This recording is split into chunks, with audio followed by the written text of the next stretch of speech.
হবে না গো তুমি সকল দেশের রানী সেজে আমার জন্মভূমি সেজে আমার জন্মভূমি সেজে আমার জন্মভূমি।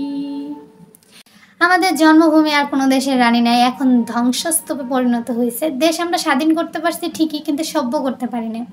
বিশেষ করেন যদি দেশ সভ্য হইতো তাহলে হচ্ছে গণভবন থেকে মানুষ প্রাইভেট জিনিস বের করে এভাবে ছবি তুলতে পারতো না। একজনকে কোনো একজন মহিলাকে অসম্মান করতে গিয়ে পুরো নারী জাতিকে মানুষ অসম্মান করে দিচ্ছে, ভুলেই যাচ্ছে যে সে একজন খারাপ কাজ করছে, বাকি সবাই করে নাই। তো আমার ছাত্রদের উদ্দেশ্যে একটাই কথা বলা, তোমরা এত কষ্ট করলা, লাভ কি হইল? কি লাভ হইলো দেশ স্বাধীন করে যদি দেশ সভ্য করতে না পারো? ভাই এখনও সময় আছে, সবাইকে দুই হাত জোর করে বলতেছি, যা করছো এখন বন্ধ করো। আর কোনো সহিংসতা চাই না আমরা, রক্তপাত চাই না। কোনো হিংসা থেকে আগে আপনাদের সাথে কি হয়েছে না হয়েছে ওই হিংসা থেকে আর কোনো কিছু করার দরকার নেই। এখন আমরা সুন্দর একটা দেশ চাই। যারা অন্যায় করছে তাদেরকে এখন আইনের আওতায় এনে বিচার করা হোক, একজন যোগ্য ব্যক্তির কাছে দেশটা তুলে দেওয়া হোক যে আর কোনো সহিংসতা করবে না, জুলুম করবে না আমাদের সাথে, আমাদের বাক স্বাধীনতা দিবে। আর একটা কথা হচ্ছে সবাই হচ্ছে মূর্তিগুলো ভেঙে ফেলতেছেন মুজিবের। তো আমার কথা, সে কিন্তু এখনকার সময়ে এসে কোনো অন্যায় করে নাই, সে যখন চলে গেছে।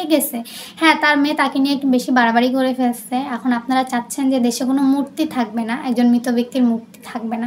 ঠিক আছে, মূর্তি ভাঙেন, ভালো কথা, কিন্তু মূর্তি ভাঙার আগে তার গলায় জুতার মালা, তাকে হচ্ছে জুতা দিয়ে পিটানো, এগুলো কিন্তু ঠিক না ভাই। কারণ মনে রাখবেন, সে একটা সময় দেশের জন্য কি করছে না করছে সবাই ইতিহাসে পড়ছেন।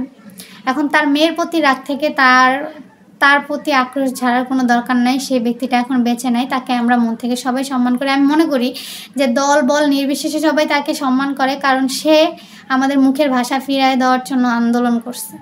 তো এখন 2024-এ যারা আন্দোলন করতেছো তারা যদি তাকে সম্মান করতে না পারো, তাহলে ভবিষ্যতে 2024-এ যারা শহীদ হয়েছে, আন্দোলন করছে, তাদেরকেও আর ভবিষ্যৎ প্রজন্ম সম্মান করবে না। কারণ এরা দেখিয়ে আসছে যে 71-এর ওনাদেরকে ওরা সম্মান করে নাই, তখন নতুন করে আবার দেশে যুদ্ধ হইতে পারে।